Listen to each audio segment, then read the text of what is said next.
Michelle Rook, welcome to Markets Now. I'm Michelle Rook, along with Darren Newsom, with Barchart, a senior market analyst.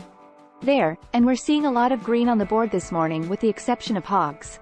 Darren, it's been a really tough down week here for really all of the grain trade funds have been pretty relentless sellers.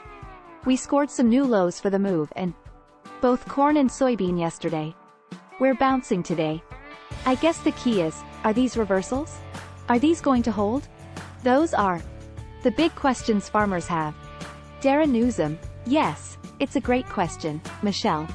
From a technical point of view, we could certainly see a reversal on the D's corn weekly chart, and so that would tell us that, again, from a technical point of view, that maybe this intermediate term trend's going to try to turn back up. We haven't seen any change in the long-term trend. As you said, we've seen both the cash market, the old crop futures, new crop futures all extend to new lows this week.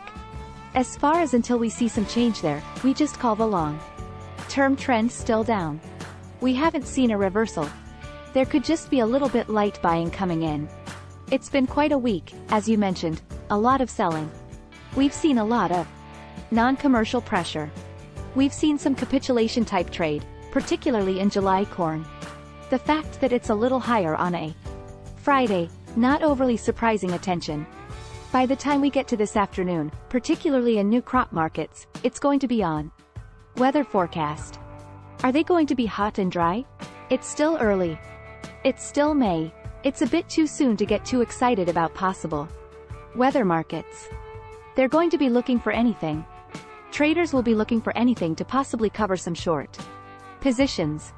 Michelle, we get oversold, so some of this could just be a little bit of a dead cat bounce. The closes today are going to be important. But we haven't been able to buy really a bullish story on either the supplier, the demand side of the grain trade this week. Let's talk about demand, because exports yesterday were dismal. We had marketing year lows and a lot of the sectors, including soybeans, did not look very good. You have a take on that. Talk about it. Darren, seasonally, this is just time of year when soybeans start to slow down. We tend to get shoved to the side and everything's coming out of South America, particularly Brazil.